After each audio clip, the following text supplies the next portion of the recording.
تبدوا خيرا أو تخفوه أو تعفوا عن سوء فإن الله كان عفوا قديرا۔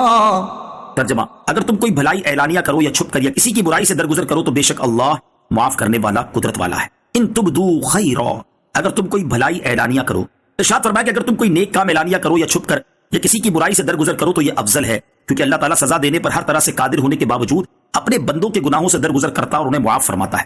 لہٰذا تم بھی اپنے اوپر ظلم و ستم کرنے والوں کو معاف کر دو اور لوگوں کی غلطیوں سے درگزر کرو۔ معاف کرنے کے فضائل۔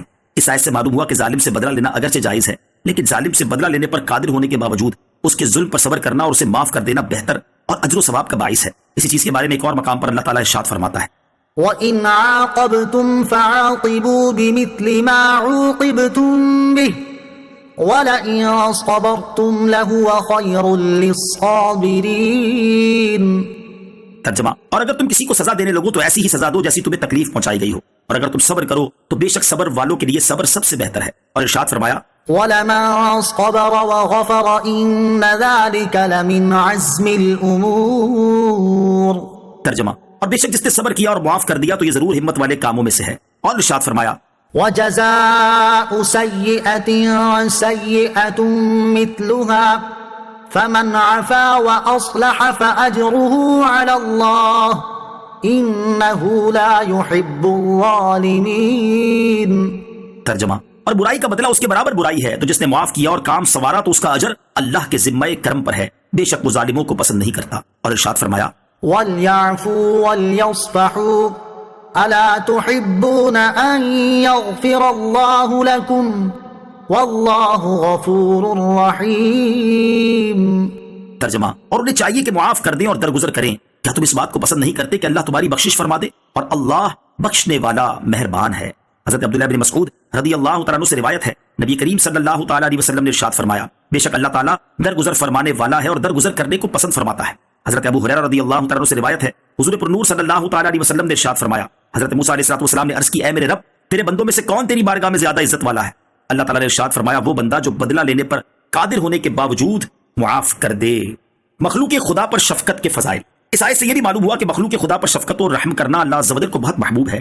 احادیث میں لوگوں پر شفقت و مہربانی اور رحم کرنے کے بہت فضائل بیان کیے گئے ہیں۔ ترغیب کے لیے 4 احادیث سماعت کیجیے۔ نمبر 1، ترمذی شریف کی حدیث ہے، حضرت عبداللہ بن عمرو رضی اللہ تعالیٰ عنہما سے روایت ہے، حضور اقدس صلی اللہ تعالیٰ علیہ وسلم نے ارشاد فرمایا: رحم کرنے والوں پر رحمان رحم فرماتا ہے، تم زمین والوں پر رحم کرو، آسمانوں کی بادشاہت کا مالک تم پر رحم کرے گا۔ نمبر 2، بخاری شریف کی حدیث، حضرت عبداللہ بن عمر رضی اللہ تعالیٰ عنہما سے روایت ہے، رسول اللہ صلی اللہ تعالیٰ علیہ وسلم نے ارشاد فرمایا: مسلمان کا بھائی ہے، نہ اس پر ظلم کرے نہ اس کی مدد چھوڑے، اور جو شخص اپنے بھائی کی حاجت پوری کرنے کی کوشش میں ہو اللہ عز و جل اس کی حاجت پوری فرما دیتا ہے، اور جو شخص مسلمان سے کسی ایک تکلیف کو دور کرے اللہ عز و جل قیامت کی تکالیف میں سے اس کی ایک تکلیف دور کرے گا، اور جو شخص مسلمان کی پردہ پوشی کرے گا اللہ عز و جل قیامت کے دن اس کی پردہ پوشی کرے گا۔ نمبر 3، ترمذی شریف کی حدیث ہے، حضرت عبداللہ بن عباس رضی اللہ تعالیٰ عنہما سے مروی ہے، نبی اکرم صلی اللہ تعالیٰ علیہ وسلم نے ارشاد فرمایا: وہ ہم میں سے نہیں جو ہمارے چھوٹے پر رحم نہ کرے اور ہمارے بڑے کی توقیر نہ کرے اور اچھی بات کا حکم نہ دے اور بری بات سے منع نہ کرے۔ نمبر 4، ترمذی شریف کی حدیث، حضرت ابو ہریرہ رضی اللہ تعالیٰ عنہ سے روایت ہے، رسول کریم صلی اللہ تعالیٰ علیہ وسلم نے ارشاد فرمایا: تم میں اچھا وہ شخص ہے جس سے بھلائی کی امید ہو اور جس کے شر سے امن ہو، اور تم میں برا وہ شخص ہے جس سے بھلائی کی امید نہ ہو اور جس کے شر سے امن نہ ہو۔ ان الذين يكفرون بالله ورسله ويريدون ان يفرقوا بين الله ورسله ويقولون نؤمن ببعض ونكفر ببعض ويريدون ان يتخذوا بين ذلك سبيلا أولئك هم الكافرون حقا وأعتدنا للكافرين عذابا مهينا۔ ترجمہ: وہ لوگ جو اللہ اور اس کے رسولوں کو نہیں مانتے اور چاہتے ہیں کہ اللہ اور اس کے رسولوں میں فرق کریں اور کہتے ہیں ہم کسی پر تو ایمان لاتے ہیں اور کسی کا انکار کرتے ہیں اور چاہتے ہیں کہ ایمان و کفر کے بیچ میں کوئی راہ نکال لیں، تو یہی لوگ پکے کافر ہیں اور ہم نے کافروں کے لیے ذلت کا عذاب تیار کر رکھا ہے۔ وَيُرِيدُونَ أَن يُفَرِّقُوا بَيْنَ اللَّهِ وَرُسُلِهِ، اور چاہتے ہیں کہ اللہ اور اس کے رسولوں میں فرق کریں۔ یہ آیت مبارکہ یہود و نصارہ کے بارے میں نازل ہوئی کہ یہودی حضرت موسیٰ علیہ السلام پر ایمان لائے، لیکن حضرت عیسیٰ علیہ السلام اور امام الانبیاء صلی اللہ تعالیٰ علیہ وسلم کے ساتھ انہوں نے کفر کیا، اور عیسائی حضرت عیسیٰ علیہ السلام پر ایمان لائے لیکن انہوں نے سرور کائنات علیہ السلام کے ساتھ کفر کیا۔ ان کے متعلق فرمایا کہ یہ لوگ اللہ عز و جل اور اس کے رسولوں پر ایمان لانے میں فرق کرتے ہیں، اس طرح کہ اللہ پر ایمان لائیں اور اس کے رسولوں علیہ السلام پر ایمان نہ لائیں، اور انہی کے متعلق فرمایا کہ یہ پکے کافر ہیں کیونکہ صرف بعض رسولوں پر ایمان لانا کفر سے نہیں بچاتا بلکہ سب پر ایمان لانا ضروری ہے، اور ایک نبی کا انکار بھی تمام انبیاء علیہ الصلوۃ والسلام کے انکار کے برابر ہے۔ والذين آمنوا بالله ورسله ولم يفرقوا بين أحد منهم أولئك سوف يؤتيهم أجورهم وَكَانَ اللَّهُ غَفُورًا رَحِيمًا۔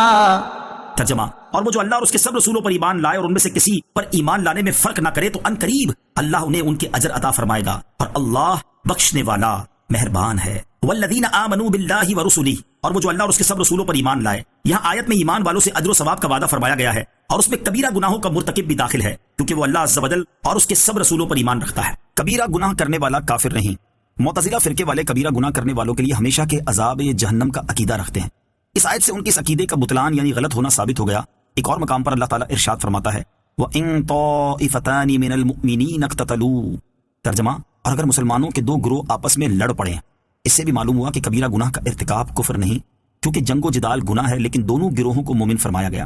نیز صحیح بخاری میں ہے کہ حضرت ابو ذر رضی اللہ تعالیٰ عنہ فرماتے ہیں میں نبی کریم صلی اللہ تعالیٰ علیہ وسلم کی بارگاہ میں حاضر ہوا تو آپ صلی اللہ تعالیٰ علیہ وسلم سفید کپڑے پہن کر آرام فرما رہے تھے۔ پھر میں دوبارہ حاضر ہوا تو آپ علیہ الصلوۃ والسلام بیدار ہو چکے تھے۔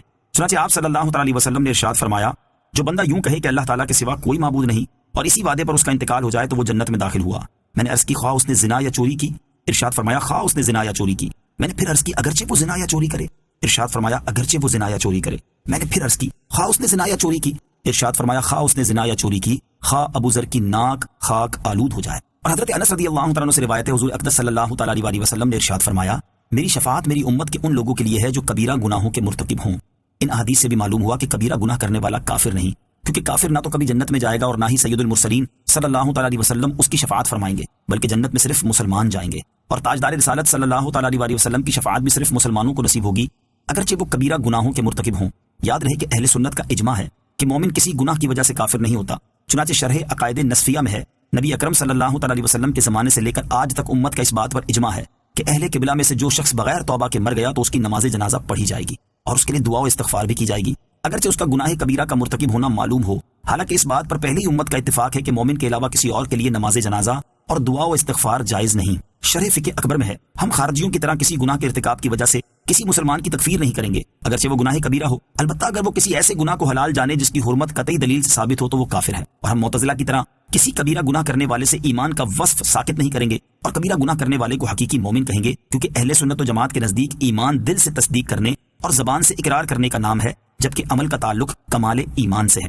اعلیٰ حضرت امام احمد رضا خان رحمۃ اللہ تعالی فرماتے ہیں آدمی حقیقتاً کسی بات سے مشرک نہیں ہوتا جب تک غیر خدا کو معبود یا مستقل بالذات و واجب الوجود نہ جانے۔ بعض نصوص میں بعض افعال پر اطلاق شرک تشبیہاً یا تغلیظاً یا با ارادہ و مقارنت با اعتقاد منافی توحید و امثال ذالک من التاویلات المعروفہ بین العلماء وارد ہوا ہے۔ جیسے کفر نہیں مگر انکار ضروریات دین، اگرچہ ایسی تعویلات سے بعض اعمال پر اطلاق کفر آیا ہے، یا ہرگز علی الاطلاق شرک و کفر مصطلح علم عقائد کے آدمی کو اسلام سے خارج کر دیں اور بے توبہ مغفور نہ ہو زنہار مراد نہیں کہ یہ عقیدہ اجماعیہ اہل سنت کے خلاف ہے۔ ہر شرک کفر ہے اور کفر مزیل اسلام، اور اہل سنت کا اجماع ہے کہ مومن کسی کبیرہ کے سبب اسلام سے خارج نہیں ہوتا۔ ایسی جگہ نصوص کو علی الاطلاقہ کفر و شرک مصطلح پر حمل کرنا اشکیائے خوارج کا مذہب مطرود ہے۔ خلاصہ عبارت یہ ہے کہ آدمی صرف دو چیزوں سے مشرک ہوتا ہے، نمبر 1 غیر خدا کو معبود ماننے سے، نمبر 2 اللہ کے علاوہ کسی کو مستقل بالذات ماننے سے۔ ان دو چیزوں کے علاوہ کسی تیسری چیز سے آدمی حقیقتاً مشرک نہیں ہوتا۔ اور بعض احادیث وغیرہ میں جو کچھ کاموں کو بغیر کسی قید کے شرک یا کفر کہا گیا ہے، ان کی تعبیرات و توجیحات علماء میں مشہور ہیں، یعنی یا تو وہاں کفر و شرک سے تشبیہ مراد ہوتی ہے یا اس کام پر شریعت نے شدت ظاہر کرنے کے لیے لفظ شرک استعمال کیا ہوتا ہے، یا وہاں شرک سے مراد وہ صورت ہوتی ہے کہ جب اس فعل کے ساتھ کوئی ایسا ارادہ یا اعتقاد ملا ہو جو توحید کے منافی ہو، جیسے غیر خدا کو سجدہ کرنا مطلقاً شرک نہیں، لیکن اگر اس کے ساتھ ارادہ شرک موجود ہو تو یقیناً شرک ہے۔ تو غیر شرک کو جہاں شرک کہا گیا ہو وہاں وہ حقیقی کفر و شرک مراد نہیں ہوتا، جس کی وجہ سے آدمی اسلام سے خارج اور بغیر توبہ کے مرنے پر دائمی جہنمی قرار پائے، کیونکہ اہل سنت کا اجماع ہے کہ مسلمان کبیرہ گناہ کی وجہ سے اسلام سے خارج نہیں ہوتا۔